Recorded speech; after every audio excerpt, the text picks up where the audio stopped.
Okay, folks, welcome, welcome. Glad you could all join us today. We're going to let people keep pouring in here, and we're going to verify that we are live on Facebook, which I think we probably are live on Facebook. Excellent. And so glad you could all join us. We are going to get started in just a moment or two. In the meantime, if you're here with us on Zoom, please jump on into chat.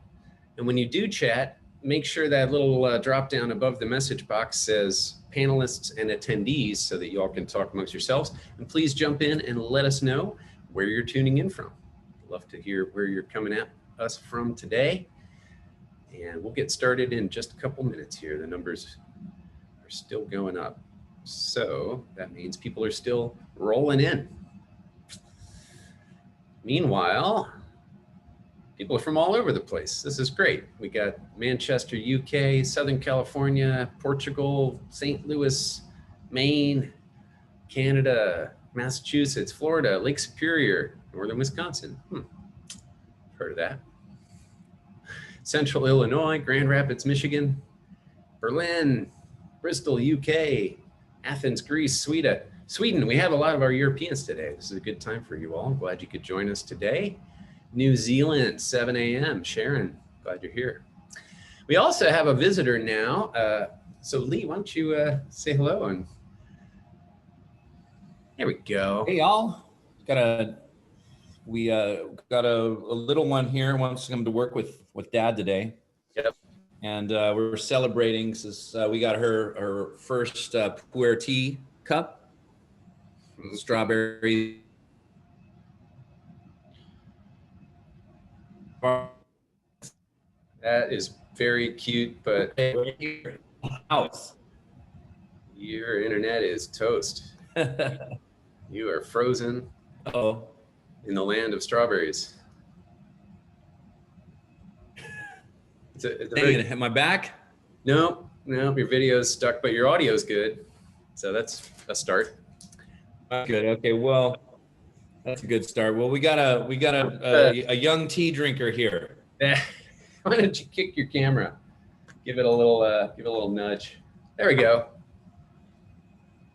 Okay. My blurry friend. Here we go. How's that? Here she is. It's really bad. Blurry and all. She's got so much chi she can throw off any device. That's right. Okay. Well, we have still shots of Harper, and now Lee has dropped off the internet completely. So that's okay, because one of the things we were going to do today anyway was to have a little bit of a demo that has been requested many, many, many times since we started doing these Tea with Lee sessions. And so we're going to go with the flow here. And today is the day, and now is the time to give you guys a demo of the Gong Fu tea process, which is this way that we always drink our tea. Us tea weirdos, tea geeks, have been doing this for a long time. So I know a lot of you have requested this over the months since we've been doing this, and I'm happy to oblige today. So we're going to take the first 8 minutes or so while Lee, who is still choppy as all get out, goes and messes with his router and his Wi-Fi and figures out how to make it so he can actually do this today. Got it? You good, Lee? Yeah, Yes, I'm good. I don't know if you can hear me. Am I better? Completely frozen again. So, nope, now you're off. Okay. So we're gonna just let him figure his stuff out. And it's a good thing we planned the first 10 minutes for me to do this today. So here we go. So the first thing I'm going to mention is that we're doing this with pu'er tea today. And some of you have heard of that. We've certainly talked about it a lot here on Tea with Lee's and in class, etc. But pu'er tea is an aged and fermented tea from Yunnan in China. And it usually comes compressed into cakes or bricks or other forms like that. So this is a big brick of tea leaves all just pressed together. And it's about 1/4 kilo. And I'm going to start out by just breaking some off. And let me get situated here for camera 2. Let's see if I can make this work. Yep.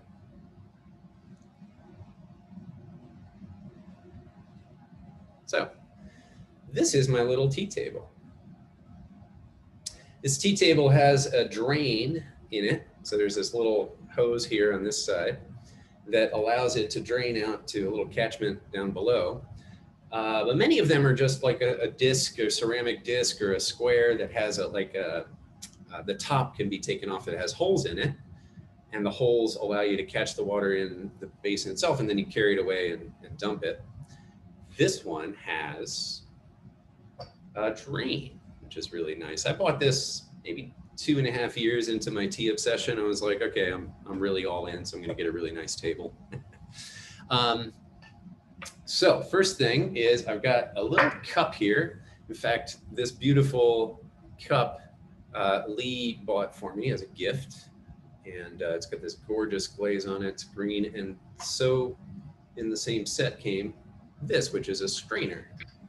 So we're going to start by getting some tea broken up and into this gorgeous little teapot. This is hard to do when you're trying to keep it on camera and you're not sitting in front of it like I normally would be, but that's all right. And just get under it, pry some up, and then goes back over in the wrapper. And break this up just a little. Just drop it in the pot.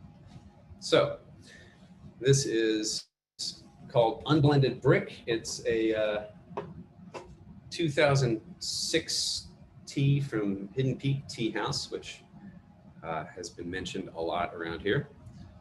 And it's so far the best teas I've had have come from there pretty consistently. So it's kind of our tea spot of choice around these parts. And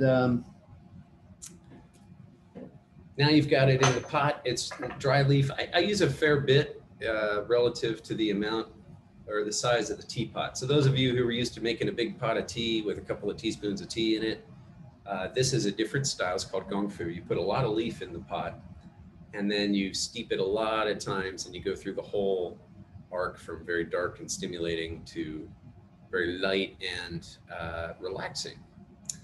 So I've got the water already boiled over here,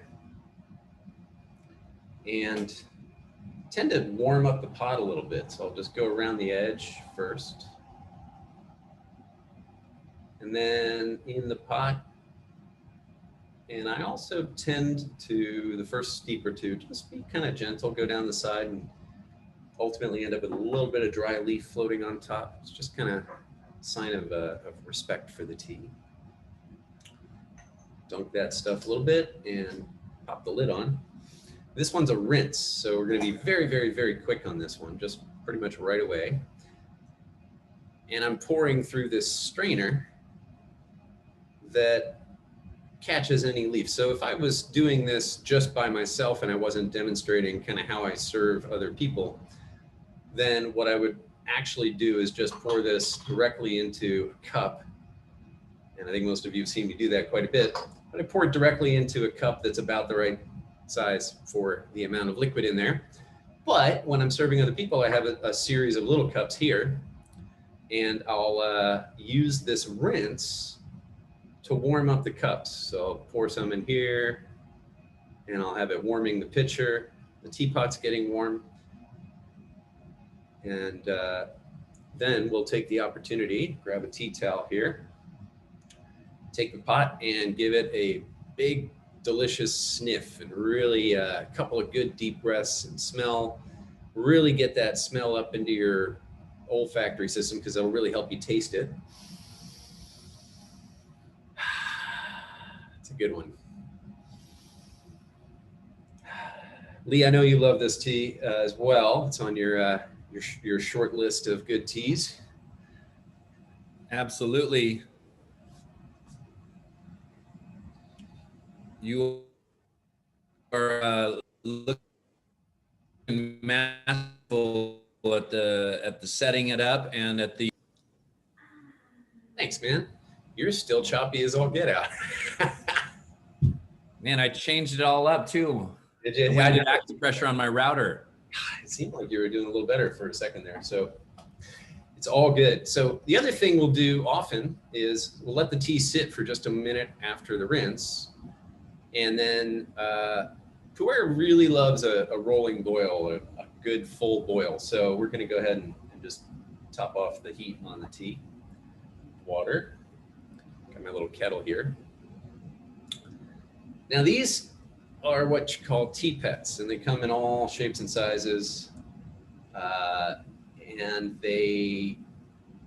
there are some that are very, very whimsical, and some that are very spiritual, and some that are very this and that. All sorts of different kinds. The most whimsical of them being the famous pee-pee boy, which I'll let you look up on the internet if you want. All right. So the tea's sat for a moment. We've done the rinse. We've warmed the cups. We've rinsed the cups. You know, the rinse is still hanging out in the cups, warming them up. And now if I was, again, serving multiple people, then I would have multiple cups here. And after the rinse, I'd give it a good steep. And usually this first steep is having a little bit of a stem problem. There we go. Usually this first steep is not super long, maybe 15 seconds or so. Use the rinse water to give these guys a little bit of love and warm the pot, and also put a little bit of tea on the lid of the pot. If you're using a pitcher, you can do that. You get this nice patina on the teapot. And have a little tea towel over here. And then finish it off with beautiful rinse. Then I'll dry the cups on this tea towel a little bit, just in case there's liquid on the bottom, and then hand this over in front of whoever it is that I'm serving. So in my case, I'm serving me, so it'll stay here. And then we take this actual first steep that we're going to drink, pour it on out. You notice it's already darker than it was before. And as the tea opens up, it'll get a little darker, and then as you steep it more times, it'll get lighter. So it starts out dark and then ends up light. It's a beautiful thing. So I always vent the lid a little bit to let it not continue to cook or steam the leaves in there. Let the steam out. And then this strainer really just makes it pretty. So then when you have this pretty tea, there's no leaves floating in it, anything like that. It's just for presentation. Again, I don't usually use a strainer when I'm just serving myself. But then you'd go around the pouring, you'd pour for people in their little cups, pour for yourself in your little cup. And then you have tea and you're ready to drink. There's all sorts of little fun things you can do with it, but for the most part, that's it. And a lot of the rinsing and the pouring boiling water of things is really about showing that it's sanitary. You know, in the old days, it was the best way to make everything sanitary, make everything clean. Just pour the boiling water on it, and that way everything is clean and everybody's confident in that.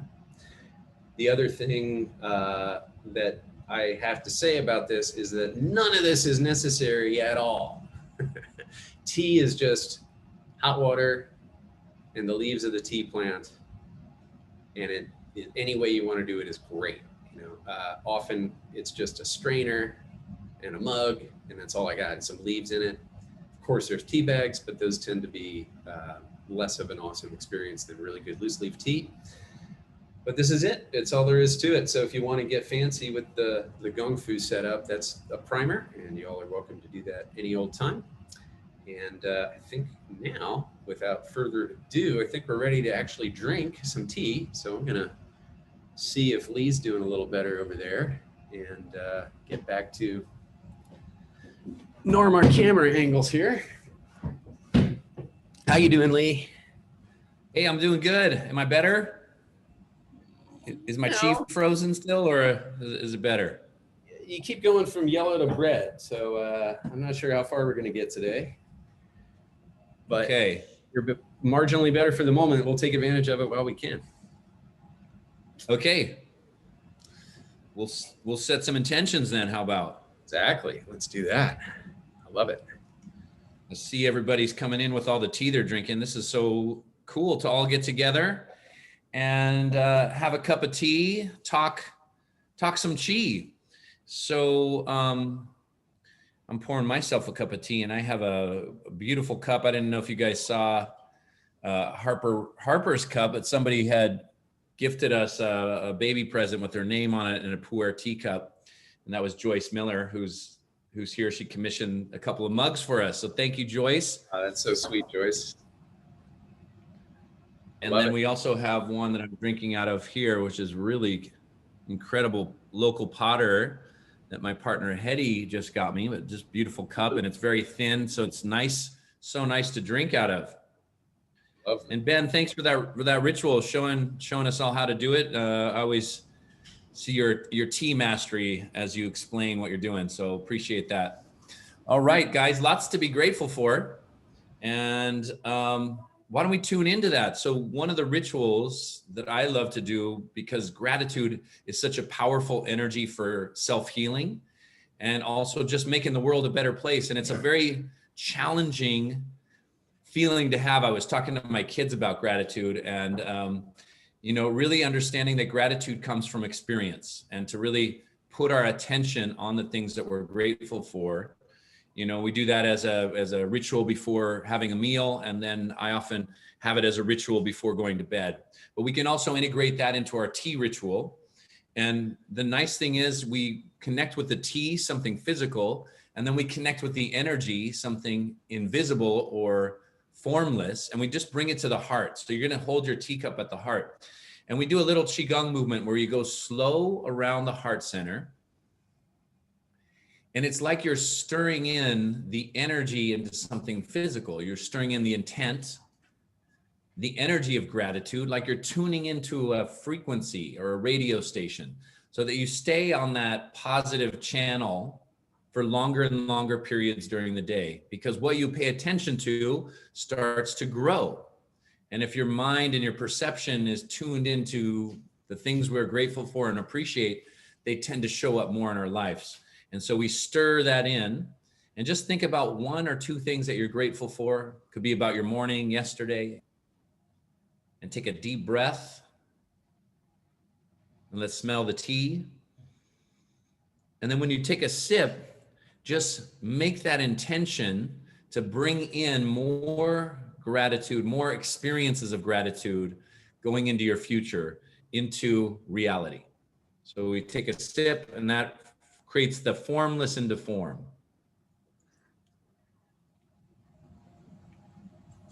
Lovely. And cheers. Grateful for you all, and grateful for our time together. Thanks so much. Cheers. Here, here. Me too. Well, thanks, Lee. That was, as always, I love doing these with you, and having that moment of getting present and setting the intention. I'm grateful for a lot of things. It's something that I love about how we do our meetings here. Every day we start our meetings with gratitudes, and it's really made a difference. So I know the power of this, consciously turning on that switch. So thanks so much again, as always, for bringing us into that. Come into the moment with gratitude. And I see the first question and saying, what a beautiful baby. And she's sitting right here having tea with us. So beautiful. Well, Rita asks, I gotta say, my experience of this delicious cup of tea is all the better because I made it with all of you. So thanks so much for indulging me in the tea process today and sharing that. I know there's been a lot of requests for it, but I appreciate the indulgence and you all giving me the time to do it. It's been fun. Cheers. Cheers, my friend. Thank you. Hey, and that looks like a teacup that I might have gifted you over the holidays. It is indeed. Yeah, you missed it, but I showed off the gorgeous, look at this gorgeous pottery work. Amazing glaze on these gorgeous green cups. And the whole set, actually. So the strainer was the same, in case those of you who missed it, little strainer. Man, what a gorgeous set. It's so lovely. It's just so pretty. And having the strainer here with the yellows and the browns and everything, it's just perfect colors. I've been super stoked with it. Thanks, Lee. You're welcome, bud. So let me do a little housekeeping here. Those of you who are in Zoom, you can ask questions, and we're going to dive into Q&A in just a couple of minutes. The way you do that is with the Q&A button. There's an actual Q&A button here in Zoom, not in the chat. We won't be able to gather them all up from the chat because we also are going to be gathering them up from Facebook. So if you're on Facebook, you can put a comment on the Tea with Lee that you're watching, and we'll gather those questions up, and Zach will bring them over later and pepper Lee with those in rapid fire form, which is Zach's style. Meanwhile, though, please do go ahead now and jump into the Q&A box here and ask Lee any questions about your practice or about Qigong or about health and wellness or the Chinese medicine principles, the 5 elements, the 3 treasures, all the stuff that we've been talking about all this time that you've known us. And if you're new around here, feel free to ask any questions just to get started, get to know who we are. So we're gonna dive in shortly and start with those Q&As. I'm really enjoying all these lovely folks talking about their particular pu'er experience. Got a couple of people saying that they're inspired to dive into pu'er tea. It's a fun journey. Hope you enjoy it. I certainly do. I got a couple of folks in there saying they love the tea pets. I do too, absolutely. And just got my purple pot and pu'er tea. So thrilled that you gave a demonstration. Well, that's good timing, Colleen. I'm glad, and I hope you enjoy it. Can we join the current series late? The current series, I assume you're talking about Dao Yin. Yes, you can still join Dao Yin for another week or so. Cool. Well, I think we should dive into Q&A here because we got quite a few already, and let's get them rolling. I'm just going to go ahead and throw you a softball because I know you've been talking about this a little bit, but Clemencia is asking you, Lee, would you be willing to share your experience with COVID-19 and the healing practices that you found most beneficial? That's a good one. Good one to start with. And in fact, we just did a blog post. So Ian just interviewed me about it, and we were going to release a blog about my experience with it. I mean, it's one thing to, have the idea of COVID in your mind and seeing people do it and hear about it in the news, but then to really have it and experience it yourself, it's quite a different thing. And, for me, I was fortunate enough to have very mild symptoms. I think the strangest thing was just loss of taste. I did notice that the energy behind the whole virus was interesting and something unexpected. I could feel that this energy of the virus, I was trying to tune in, what's the message here for me? What's the message for humanity? And I often do that if something in my life is awry or, goes unexpectedly, or, I have a health issue, a pain in my body, I often tune in and check in with myself. What's the message here for me? And what's the message, on a more global level? And for this particular one, it was all about letting go. It was very clearly the energy of death and dying. And when you look at death and dying, it's part of life. And it is the energy of letting go. So it's yin and yang. Yang is birth, yin is death. And so death always gives space for new life to grow.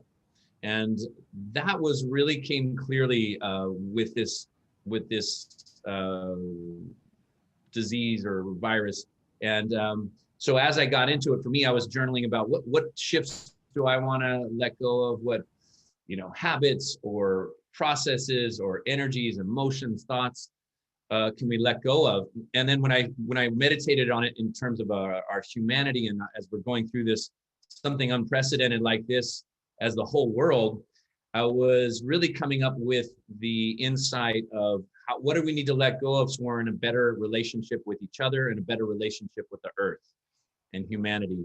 And so as we slow down, as we step back, as we recalibrate, how can we enter back into normalcy with new energy, with more kindness and compassion, with less self-centric energy and more global energy, and how we can be connected to this beautiful planet and to each other, and really cultivate a new way of relating to the world around us. And so that was my insights.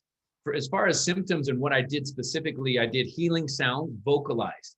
And symptoms seem to creep up a little bit more in the evenings, which in Chinese medicine, if symptoms creep up in the evenings, it means that all day long we use Qi, and in the evenings your Qi dips down. And that's just when Yang turns to Yin. And so that's when we're more vulnerable. And so I would notice, oh, I feel a little tired, in the evenings. And so I would do healing sounds, pressure points, large intestine 11, which is on the elbow crease. I either would do acupuncture on myself or acupressure. And that is for, infection and clearing heat. So it's a nice clearing. So it helps both the healing sounds and that pressure point help the process of letting go or purging out.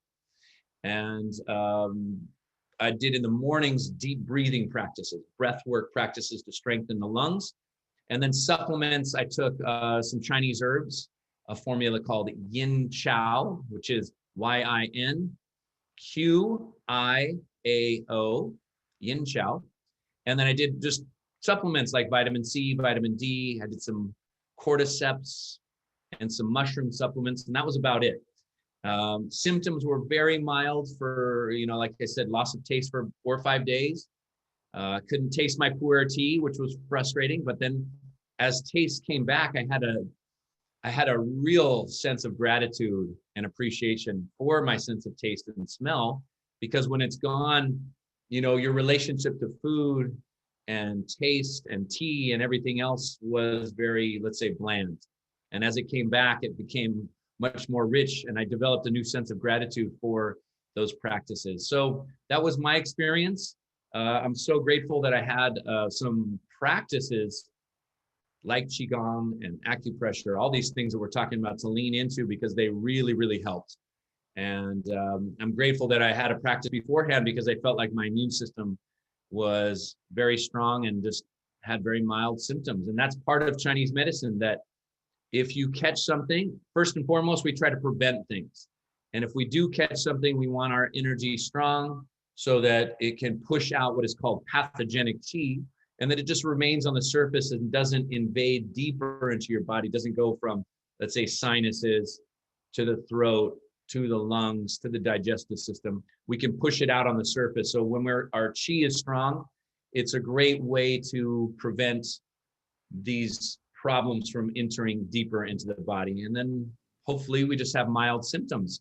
And so all along the way, the Qigong practice can be very helpful, both from prevention to strength, to building immunity, to pushing it out, and to really glean out maybe the message that could help with your life in gaining insight and wisdom and appreciation and gratitude. So that's my practice under challenging times, is really to learn a lesson in the wisdom there. Great question, long answer. Yeah, well, I think a lot of people have been curious, and I'm glad to hear that that it was so mild for you. I mean, I think the key thing is that it's a lot about those purging exercises, and a lot about the, figuring out how to, as you said, when the Qi dips, is kind of what practices to do. But if somebody would just tested positive, specifically, what would you say? Hey, go off from now on until you're through it. What would you specifically recommend that they do? Oh, that's a great question. Right. So, on some supplements. I felt like the supplements helped, but I really feel like the Qigong helped the most. And so in the morning, because it has a cycle, a daily cycle, at least for me, breathing practices like the better breathing Qigong set that we have, and then healing sounds in the evening. But not only in the evening, I would say do healing sounds throughout the day. Then also I like some journaling exercises just to tune into yourself, listen to what is the message for me, and do some journaling. And so that as you listen to the wisdom of your body and this intelligent system, and you really ask those questions and get those answers, healing happens faster because the body's trying to communicate often to our consciousness. And if we listen, it happens quicker. So I would say breath work practices and Qigong exercises in the morning, like 20 minutes. And only if you're feeling not a lot of symptoms. If you're feeling a lot of symptoms, stay with the healing sounds. Healing sounds in the evening, and some acupressure, like large intestine 11. I was just telling, there's more points, some lung point meridians, like points on the chest are good, massage and tap, and just some good supplements. Lots of soup and good warming foods, eating no sugar, no alcohol, just clean diet while your body can rest and recuperate. Excellent. Excellent. And I imagine some of that will land in the blog post as far as the details on the stuff you took. Correct. Yeah, it will. Perfect. Thank you. You're a little fuzzy, so I'm going to tee you up with the next question here. Somebody is asking if the standing postures for the second set of 5 elements are the same as for the first set. That's a great question. Okay, the second set of 5 element postures are a little different. It's no problem to just use the same 5 element postures. You can do that, but they are different. There's a whole different set of standing postures. And we go through those in the 5 element immersion week, the teacher training, and then we even have that 5 element program. We have one filmed, beautifully filmed, one of my favorite ones in Yosemite. And at some point we'll have another one that I filmed in Croatia. We're going to work on editing that at some point and have the first 5 element filmed in nature ready. But until then, we have it. I do it all the time in our subscription class, and we have it in the immersion, and we have it the second set filmed as a program. Yeah, the second set that's in the 5 elements training, that longer week is also, as you're saying, it is in a program. It's in the learning series. It's called the 5 elements energy flow. So you can find that on the site, of course. And that is, those standing postures are the second set of standing postures. It's a great point. I had totally forgotten that that's where those lived. Thank you. Yeah.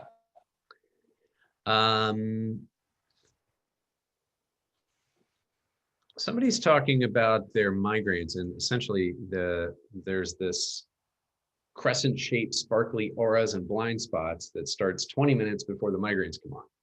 And so apparently the doctor says it's good because they have a chance to actually get ahead of the bigger symptoms. Right. Is there something they can do during that aura phase, Qigong-wise, to get ahead of it?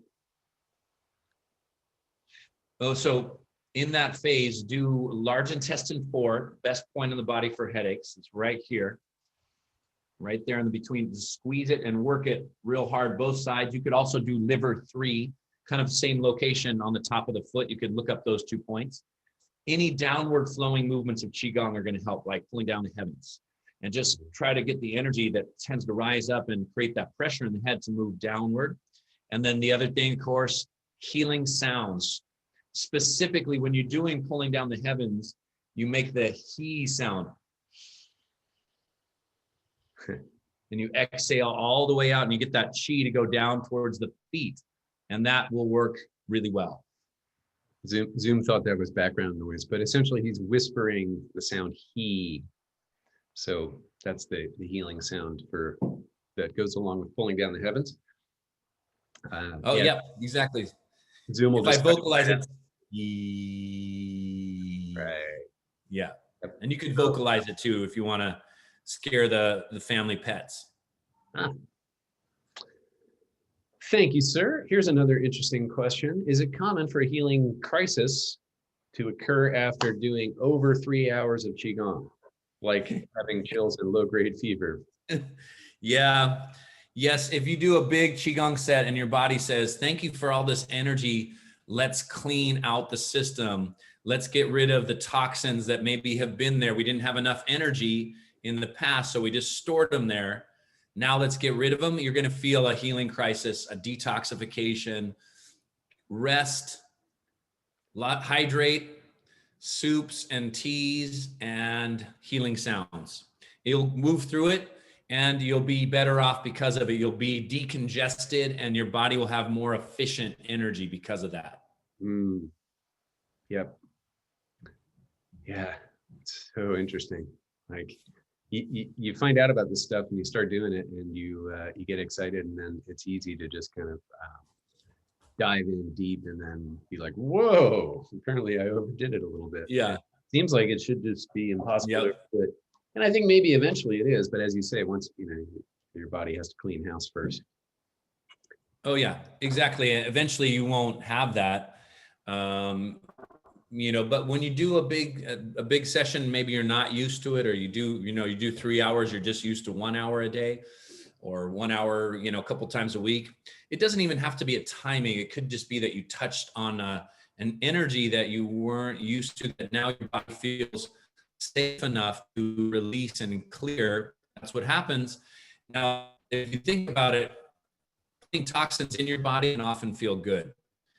Have a glass of wine, have too many glasses of wine, you detoxify the next day. It's actually your body healing, but you don't feel so well.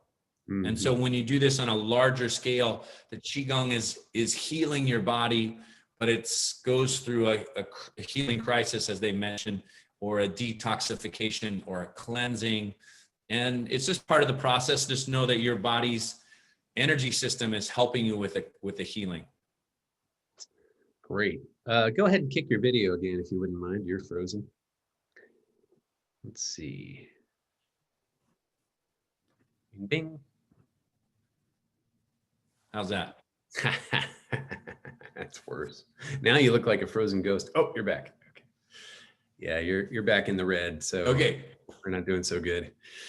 Coming out of the Dalian course this past weekend, Sandra is saying that she noticed Lee keeps his knees and hips nicely lined up with each other to one side when we're on the floor, i.e. circling the arms around. Is that where we should keep the intention rather than let the upper hip and knee pull back? So this is when you put the knees over to one side, then isn't that a great movement?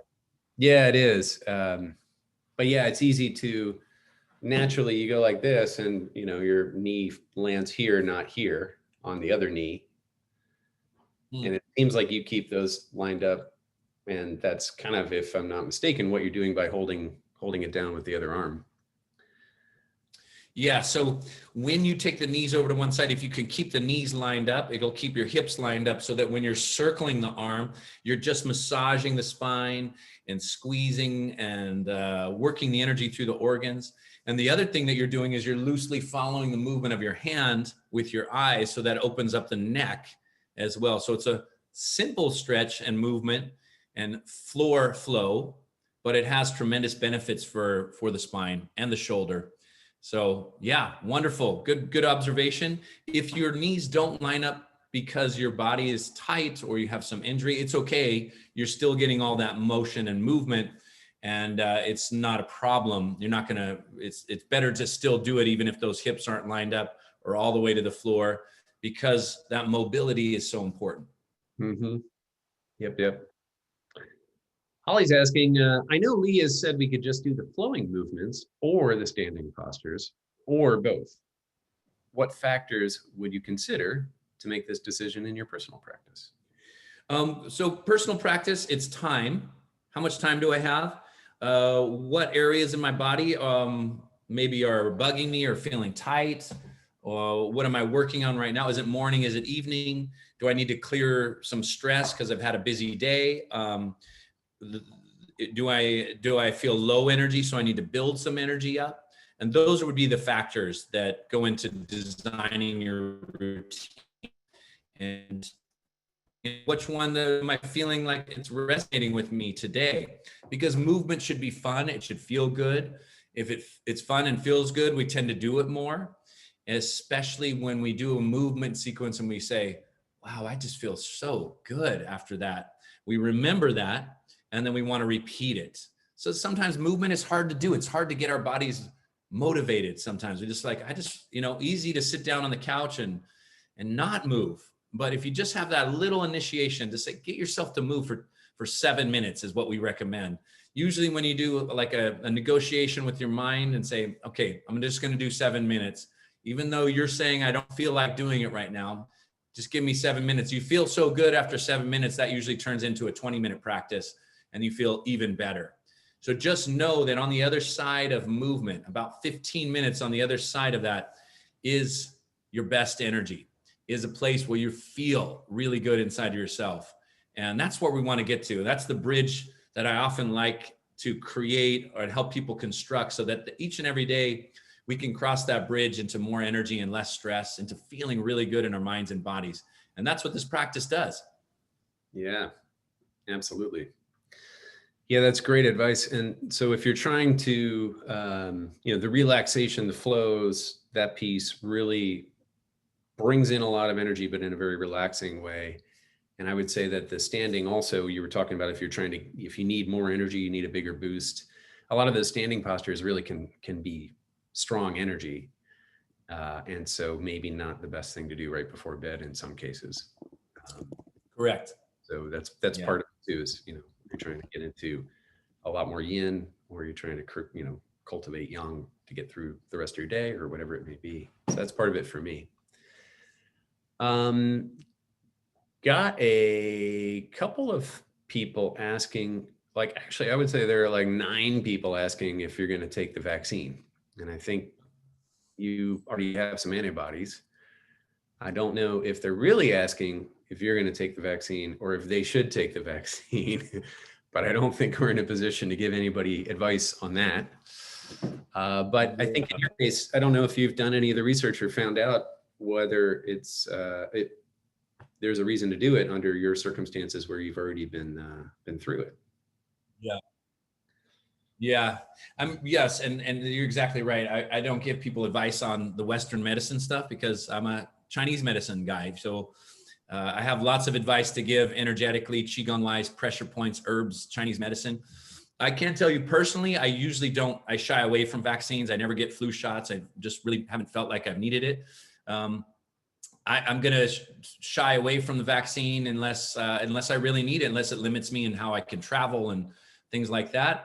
If I need to do it, I'll do it. And if not, I'll probably not do it. I'm hoping that I have enough antibodies post having COVID that I don't need it. I think the research is a little foggy about that. If you've already had COVID, do you need the vaccine or not? But I'm going to let people who need the vaccine get it first, and I'll wait and figure it out later. Yeah, I think there's also some follow-up is if you're getting it now and there are going to be side effects, what would you recommend that somebody does to kind of help them in case there's a reaction or something like that? Right when they Same thing as if you had it. So healing sounds, rest, hydrate, soups, supplements, and herbs. Really going to be the same thing. Those pressure points would work. It sounds like people just come down with like a mild flu. So I would say, maybe even get some acupuncture. If you have an acupuncturist, might help take these symptoms and take some herbs, like this yin chow formula. Take those herbs, maybe before and after and during, and that'll help. The healing sounds will very much help. Absolutely. Here's an interesting one. What video of yours would you watch if you were just starting out in Qigong? I have a subscription, they say, but I want something for the days in between. That's a very interesting question to me.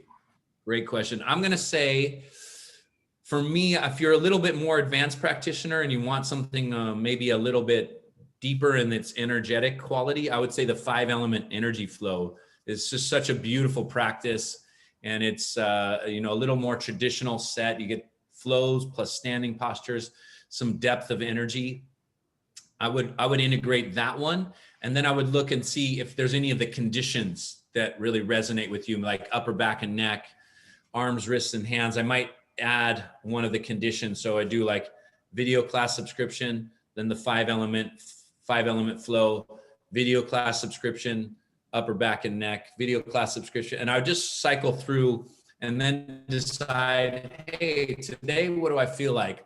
Oh, my neck and shoulders was really bugging me yesterday. So I might do that one a couple extra times. So I'd look at a condition and use that and sprinkle that in, as well as the 5-element energy flow. Okay, that's great. And just to clarify, this person is just starting out. So is that the same recommendation? Okay, so just starting out, could do the 5-element energy flow if you're really sensitive and in tuned in with energy. Mm-hmm. If not, you might do, for example, Qigong, the introduction to Qigong, we have that. Or how about this one? This is what I do. Either introduction to Qigong or mindfulness through movement. There's a mindfulness program that's very meditative, a little bit slower and great for beginners. Perfect. Yeah, I agree with that completely. That is an excellent question. Here's an interesting one. The question is, have you heard of people experiencing old injuries or ailments resurfacing after COVID? For example, their husband had old stress point and hasn't experienced it coming up for 17 years.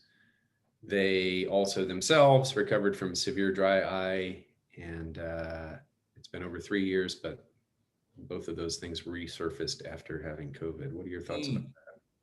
I think when the pathogenic Qi comes in, it will, two things. Pathogenic Qi comes in, like when you have a flu or something like that, when you have body aches, often our old injuries ache more than the other things.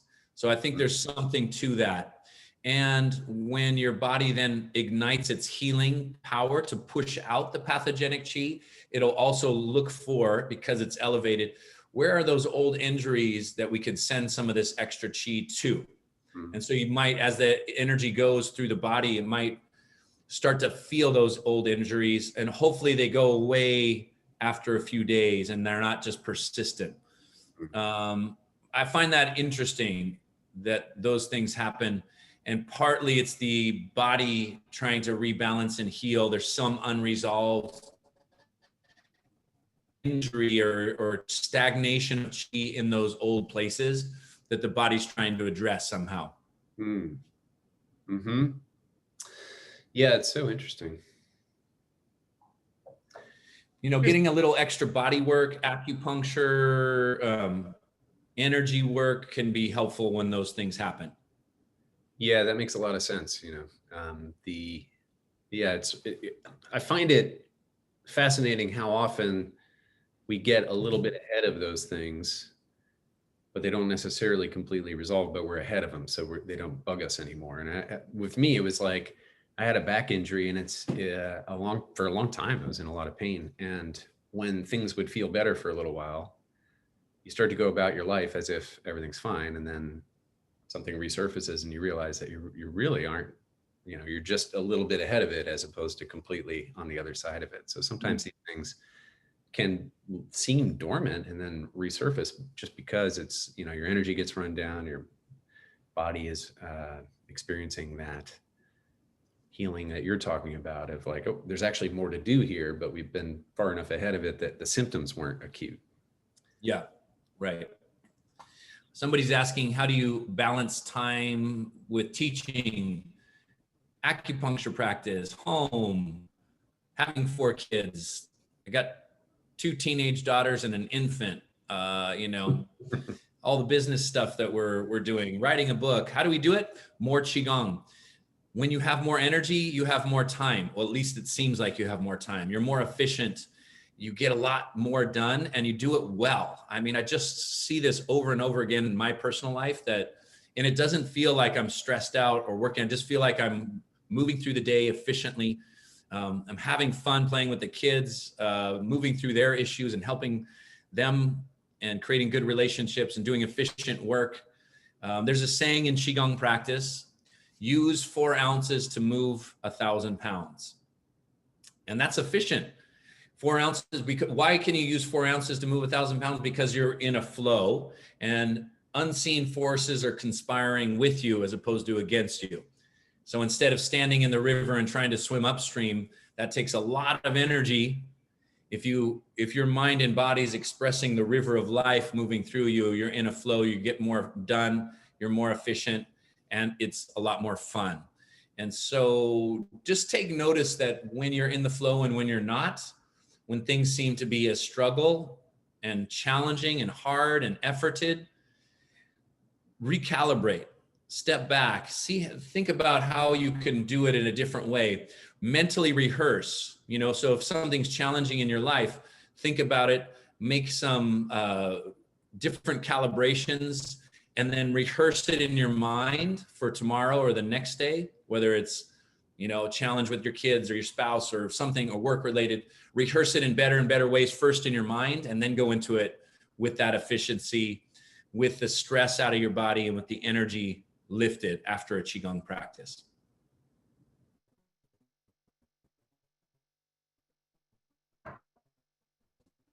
Yeah, it really does make a huge difference the more you can squeeze in. Lee, I don't know if we actually lost you, but it kind of looks like we did. Can you hear us? Oh, can you hear me? Yeah. Yeah, your video went out and you were so quiet. I couldn't tell you good anymore. What's a good Qi routine to do on a break day from the Dalian? So the Dalian, for those of you who don't know, is a course that we just started this past weekend, was the first live weekend. It was going to be a month prior, but Lee's COVID diagnosis came through right when we were about to start. So we started this past weekend, and it's a really powerful course. It combines stretching, flow, and movement, and it's sort of a blend of yoga type things and Qigong type things that for some people at first can be a bit strenuous, can feel a little bit like, whoa, I haven't stretched these things in my entire life. So I think it's a great question, because certainly many of the people that we've been talking about is do these 3 or 4 times a week. It's been kind of our recommendation, or as many as 5. But if you're one of those people, what would you recommend that they do on the days specifically when they're not doing the Dalian, Qi practice wise? I would do more flowing routines. The 5-element flow is perfect just to integrate. It's kind of like in athletics when you work out really hard. On your rest days, you don't just sit on the couch and rest, but you do like light movement, a walk in nature. So a walk in nature and flows would be great. Meditation would be great. Just spending more time in meditation, standing meditations, or just flowing practice. Mm-hmm. Yeah, I think that's terrific. Do you really think those Chinese teas are organic? Says anonymous attendee. Anonymous attendee, does that mean that you're actually a representative of the Taiwan Organic Tea Growers Association, trying to sneak in here and cast some shade on our Chinese teas? Most of the Chinese teas and pu'er teas that I found, I believe, are not organic. In fact, I can usually tell when they have certain ground fertilizers that they would use that can really get into the plant, and or pesticides spray. So many of them are not organic. That's absolutely the case. Even sometimes when they say they are, you could just, if you're sensitive palate, you can really tell that they're not. The teas, these pu'er teas that we get from Hidden Peak Tea House, the guy who runs that is kind of ridiculous. He's been doing palate work for decades. He never has garlic, he never has onions. He's incredibly sensitive palate wise. He can actually tell you which specific pesticides or ground fertilizers or other ingredients are in the teas that he tastes when you bring him, because I brought him many a tea from other sources and been like, what do you think? And he's like, okay, well, you notice that dryness in your mouth and that little raspiness in your throat? That's ground fertilizer called lulufang. Or you notice that coating on your tongue that you start to feel after you drink a few? Yeah, that's not really a good thing. It's a pesticide. So, so I would say most of the time, no, I don't think they're organic. These specifically are organic. I have it on good authority, and also just from how my body reacts, I can say with confidence. Great question. Leah, I see you're typing an answer to how did you get started in Qigong, but I'm sure others would like to know if you want to tell the story real quick. Like, okay. Yeah. How do you get started in Qigong? Introduction to Qigong. We have a program. A lot of our programs actually are for beginners. So even the condition specific ones like Qigong for upper back and neck, great one to get started with. Introduction to Qigong, 30-day challenge if you're time crunched and you just want a 7 minutes workout every day to get you in the habit of doing Qigong practice. So you could do the 30-day challenge, just do 1 7-minute routine each day. It's delivered to your email and you just click it and boom, there's 7 minutes. You know, Qigong for healthy joints is a great one. And then you can slowly or even quickly work your way into our Qigong subscription, which I always love. It's less for beginners, but it is beginner oriented, and you catch up with the group quickly in that subscription, like you're coming to class with me. Mm-hmm. Yeah, you know, for me, I started basically by coming to class, and so I'll vouch the just coming to class and being taught on the weekly is great. It is beginner friendly, and that Lee is always great at explaining things that he's doing, and then over time you pick up. He'll explain just enough information not to overload you during this particular rev of those movements, and then later you'll get some other details and so forth. So over time, you really get a full complement of an understanding of any particular flow or any particular sequence. But it just sort of marinades as opposed to being something that you feel like you have to kind of rush out and be worried about. So it's a very stress-free way to do that. But I absolutely, the 30-day challenge, as you said, for the time crunched, or even just to have it in your back pocket. Like, hey, I'm going to practice every day. So I couldn't get to the 20 minutes today. Well, I've got this 30-day challenge of 7-minute routines. I could just pop one of those on, do it before bed, and check the box and not break the streak today. That's an amazing way to go. So having that in your back pocket is a good idea if you can. Here's an interesting one. I think this comes up a lot. So Travis is asking, how long do you practice in a day and how long should I be practicing? Which I think is an interesting way to ask it. Travis is just starting Qigong, and also how long should I be practicing? And is it good enough exercise for the whole day? Yeah. Okay. 3 good questions, right? Right. So how long should you practice? How long do I practice? Right. And what was the last piece?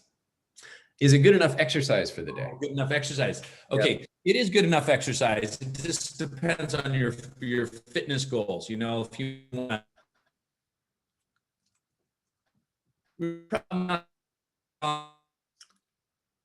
the internal practice, it's going to build big muscles, but it is going to build a lot of strength. That's why these little martial artists can perfect, but you're back. So start again. Start again. Okay. Qigong is a great exercise. It will be a great form of fitness. It's not going to give you big, bulky muscles, but it will give you strength, power, and fitness. And for me, there's certain activities I love: mountain biking, stand-up paddleboarding in the water, beach volleyball, whatever it is I like to do. Qigong allows me to do that more because I have more energy and I have less tension in my body, so I don't get injured. So that's something that I love about the practice.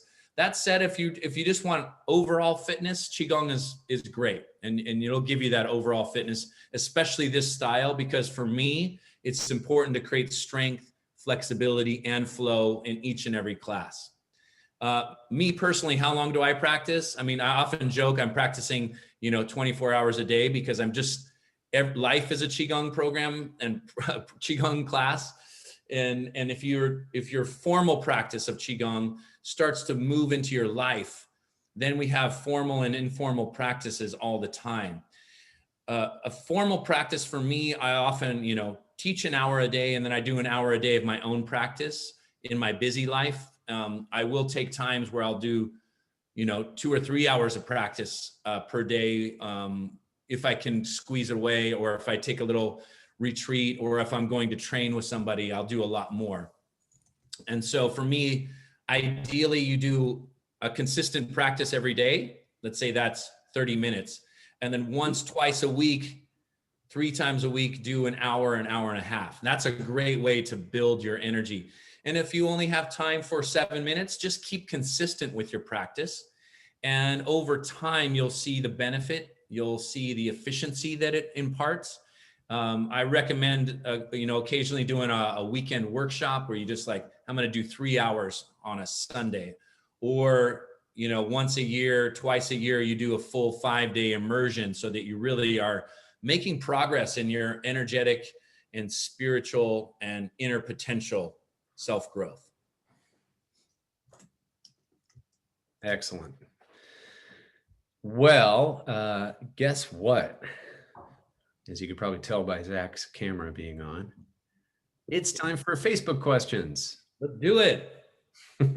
Let's do it. We've got a bunch of questions coming in from Facebook, a couple regarding weight loss. Viscos would like to know what suggestions you would have about weight loss.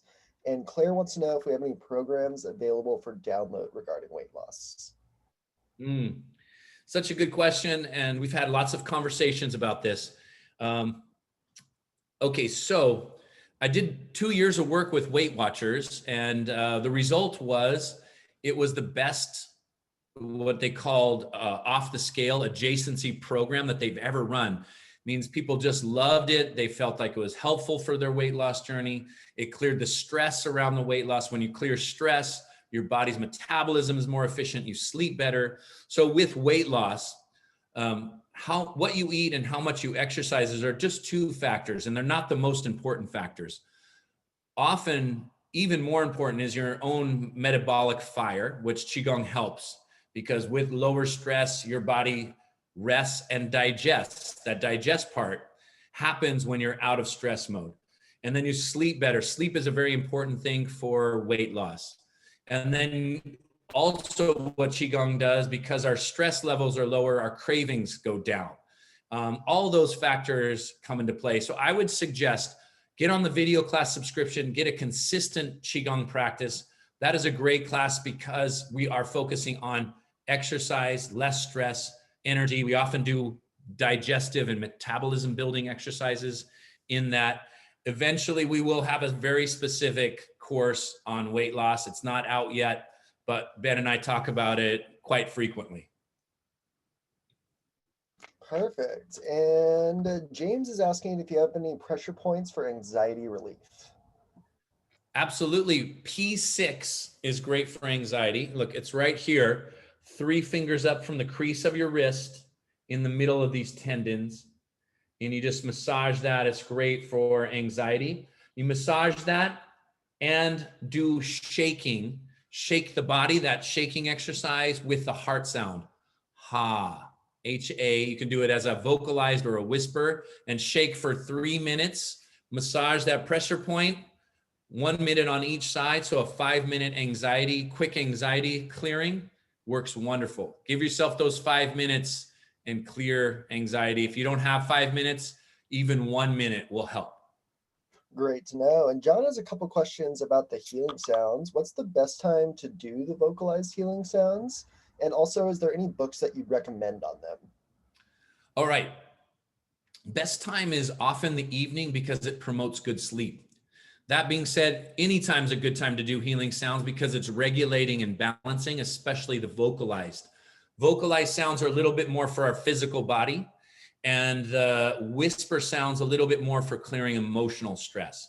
The program that we have online, it shows video and it has a little booklet of the sounds, and it has audio recording, it has video and some written material on that. So I would recommend that.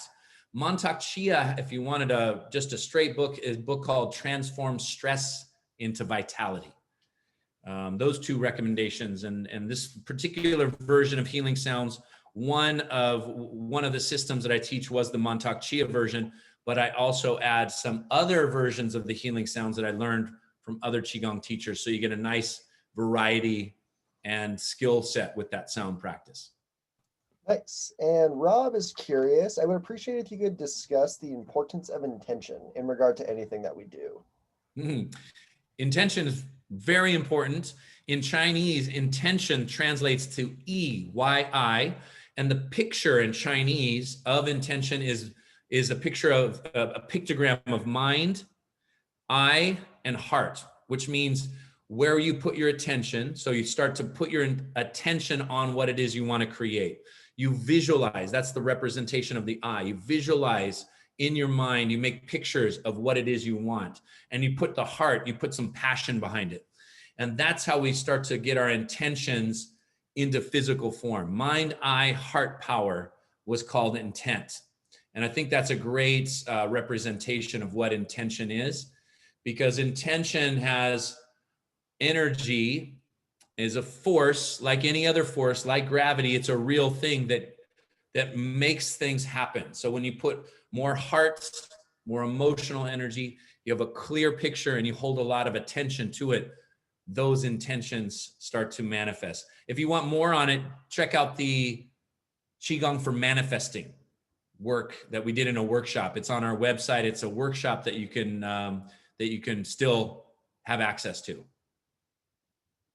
Wonderful. And I'll drop a link to that in the chat shortly for everybody. But Anna has a question. I have a special diet for health reasons, and sometimes I can suddenly get very hungry. But in the moment, I'll have nothing to eat, and then my blood sugar drops and I start to feel dizzy. What would be the best thing to do? Well, I would say drink some tea. Just get some warm, nourishing liquid in the stomach. That seems to settle it down so that you're not in a panic for food. Just even if you put a little scoop of coconut oil in the tea, those good fats will help your stomach to settle. So that's a good go-to, quick go-to. A little scoop of organic coconut oil in some tea, could be pu'er, could be any kind of hot water. It'll melt. Drink that, and then it'll give you an extra half hour to an hour before you have to really figure out in a panic what to do food-wise. Beautiful. And Liz has a question about detoxing. I'm living in mold and it's causing some problems. I'm wondering what detox pathways that you have for brain systems, liver, and kidneys. I'm going to come back to healing sounds. Vocalized healing sounds, great for detox. It just purges out the pathogenic Qi. And then do Qigong exercises. Usually the beginning of our video class subscription, we're doing shaking exercises. We're doing clearing work. All of those are great detoxifications so that your body is circulating energy. Say they were living in a mold. Living in mold is what the question had. Yeah, that's always tough. I would say get out of that as quick as possible. right. Until you can. Every day, step outside, get in some nature, do your healing sounds, keep your body's energy circulating so that even though the toxicity comes in, there's a pathway for it to go out. Yep, and find a less moldy place and some fresh air when you're doing your practice if you can, right? Yep, do what you can. Yeah, exactly. Great. Perfect. And one more question on the Facebook end of things. Suzanne is asking, do you have a video that helps with, and I'm probably going to butcher this, but lymphedema and fibromyalgia? Okay, so often these are, especially fibromyalgia comes up with a lot of body pain. And so these are Western. Now remember, in Chinese medicine, we don't have a diagnosis like fibromyalgia. It'll be like Qi stagnation, liver yin deficiency. So we're going to look at the body in a very different way. And the whole goal is to balance your body's energy and keep your Qi circulating. What does that? QiGong. And so I would say for fibromyalgia, make sure you're doing a QiGong practice to keep your energy circulating each and every day. I might recommend the QiGong for low back, the low back workshop, the Dao Yin that we're doing now, really is really powerful practice to circulate energy. If you didn't want such a robust course, I would say maybe Qigong for healthy joints, just to keep everything circulating. And that's going to be really helpful for fibromyalgia. I've done a lot of research on that, and it really works. Daily Qigong practice, almost of any kind, but especially the ones that circulate energy through the joints and the back. Perfect. And that wraps up our questions from Facebook. Well, thanks for bringing them, Zach. Really appreciate it. Excellent. Well, guess what? It's time to bring a couple of people up on stage. As we always do, I'm going to go ahead and hit the lower all hands button because we've had people wander off before, but I know who you are. If you want to raise your hand again, now's your chance. And I did capture a little screenshot of y'all. Zach put some instructions on how to raise your hand here in the Zoom world. So if you want to raise your hand, if I just lowered your hand, but you're actually there, then please do feel free. And I will bring up first Sharon from New Zealand. Sharon will join us here in just a split second. And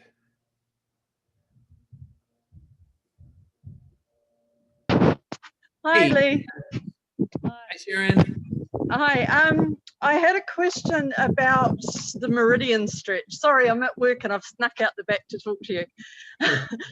When we're doing the stretch to the side, I'm always mirroring you, and I'm not sure if I've got that right. So when I've got my hands up and I'm stretching to the right, to me that's stretching the stomach meridian on the left. Is that right? Okay, yes, that is right. That is correct. So we should actually be doing opposite to you. No. Do mirror me because I'm often instructing the mirror. So when I go to my left, I say go to your right. So, like if we're on screen now, I would say go to your right, but even though I'm going to my left, so that I'm often telling and instructing it so that we're doing the same thing, because some movements, when I'm going one way and you guys are going the opposite, it's very confusing to learn it that way. So I'm always going to instruct as if you're looking in a mirror and speak to it in that way. Plus, meridians are on both sides. So if you go to left or right, you're still getting the stomach meridian and the liver meridians on both the left and the right side. They're bilateral. So even though you just have one stomach, you're going to have the same stomach meridian on both sides. Okay, because I was thinking of the organ more than the meridian. Right. And mainly in the stretching, we're talking about meridians. Okay. One more question. How is Charlie doing with the baby? Oh man, he loves the baby. In fact, he likes to sleep near her. He thinks she smells real good, and he just can't get enough of that little baby and just like wants to be around her to protect her. It's really funny. Oh, that's awesome. Now that you said his name, he's walking up. He was just lying down. He's coming over. So. Oh, awesome. Okay. And I'm loving the Dao Yin. I'm feeling stronger and healthier every day. That's fantastic. Thanks, Sharon. Great to see you. Okay. Bye. Thanks, Sharon. Anybody who doesn't know, Charlie is the bulldog that lives in Lee's house, along with the baby and others. So if you had your hand raised previously, I lowered it. You're gonna have to raise it again if you want to come up still and you haven't wandered off, or it's not too late anymore, because sometimes that happens, and it's why we lower them all right before we start. Hey, there's Charlie. He's a handsome man, huh? See those big blue eyes? Yeah. He's a good-looking dog. He pouts if he doesn't get on a little screen time on Tea with Lee. So Yes, indeed. he's gonna feel better about that. So thanks for asking about him. That was sweet. Oh my God, Charlie just made my day, says Sarah. So Thea is popped up to join us. She had her hand raised previously, and I'm gonna make sure that we can see and hear her.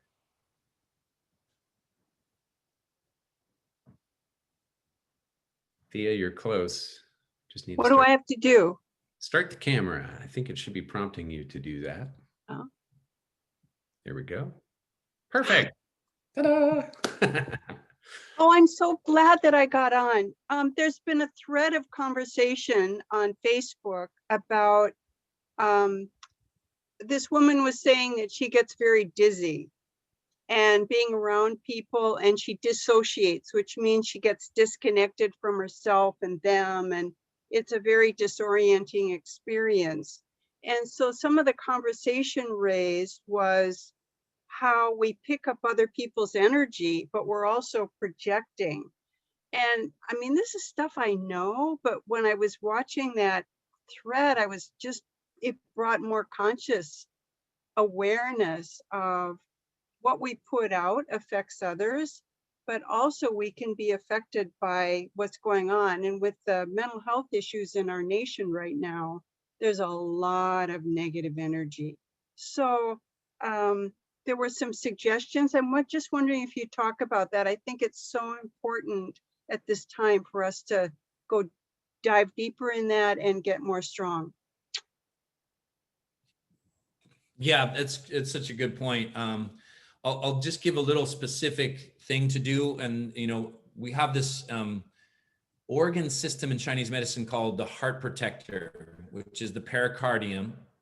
And we want to keep our pericardium energy strong. Think of that as emotional Wei Qi. Think of that as your emotional immune system. So how affected are we by other people's energy? And if we feel pushed and pulled by other people's energy, just think, I got to strengthen my emotional immunity. I want to strengthen my pericardium. So a couple of things to do.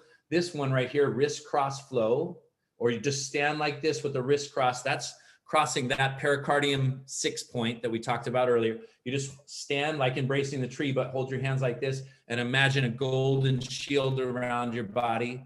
And that's their energy, and this is my energy. What about the finger thing for grounding? Finger thing for grounding, I'm not sure what you mean. I'm not sure either, but they were talking about surrounding the middle finger, or that's the pericardium. So this is the pericardium meridian. So yeah, that's it. This one is, I find, the most effective though. And you could tap on the wrist points. We do this in class a lot. If you really wanted deeper education, we do a lot of that in Buddha Palm, the Buddha Palm workshop. Okay, thank you. You're welcome. Absolutely. Thank you, Thea. Buddha Palm online course, to be specific. Yep. Boy, I always mess up the naming of our courses, workshops, seminars. Yeah, it's funny. It's like, this is a workshop, but it's not. It's a course. And then this other one's a course, but it's not. It's a workshop. So yeah. It's a good thing. It's a good thing the rest of us are here. Yeah.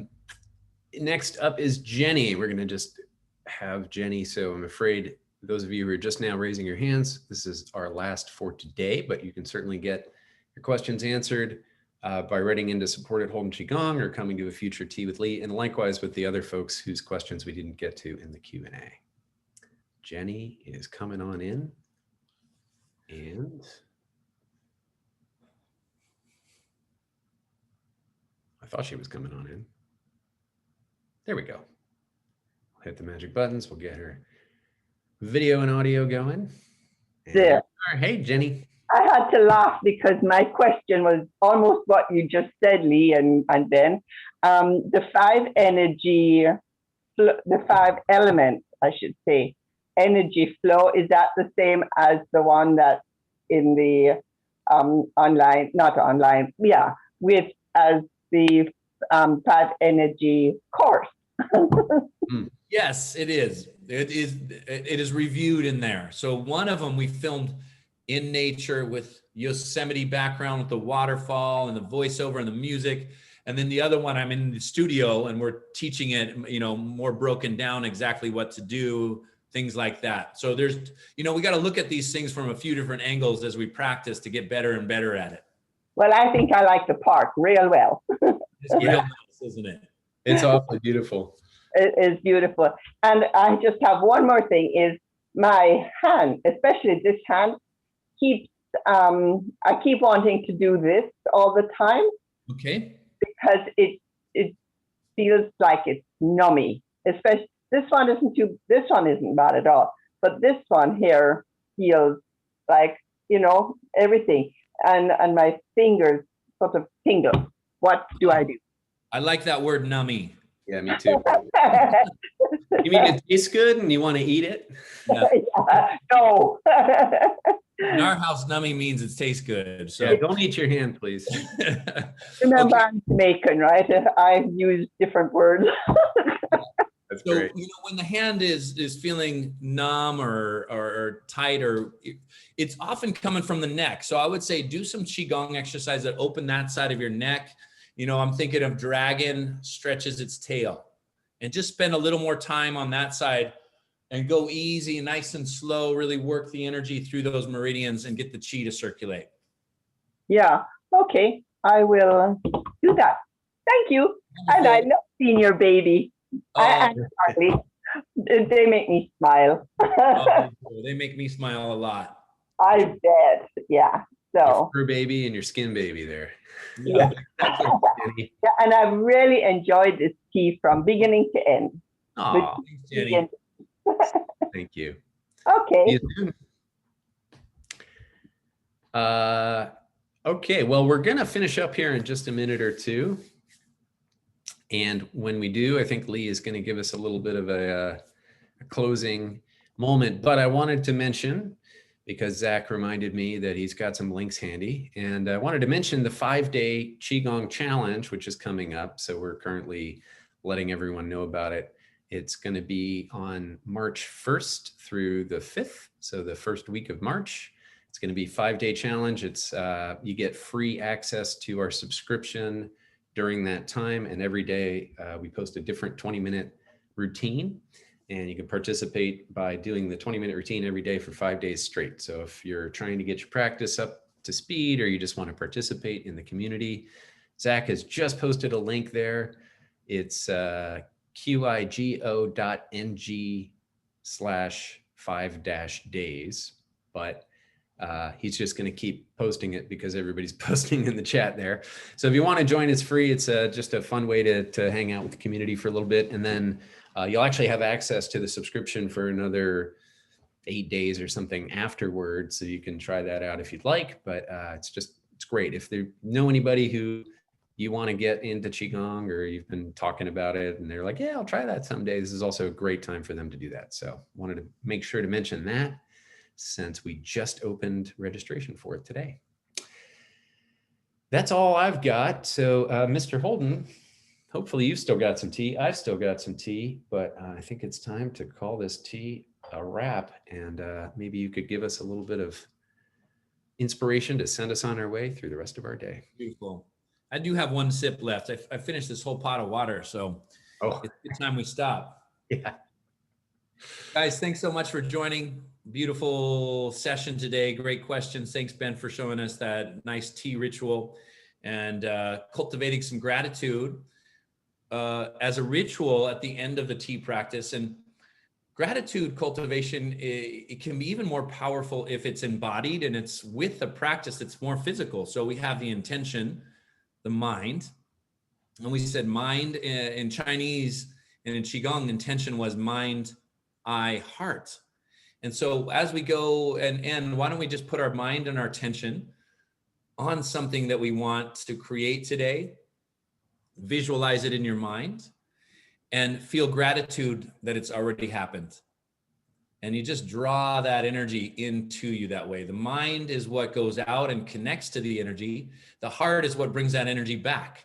So gratitude is a great magnetizer of bringing in those experiences. So think about something you want to create today and feel gratitude for it already to have happened in the present moment. Cheers, everybody. Thanks so much for joining, and we will see you on the next Tea with Lee. Thank you, and thanks for joining, everyone. Have a great rest of your day and rest of your week, and we'll see you then.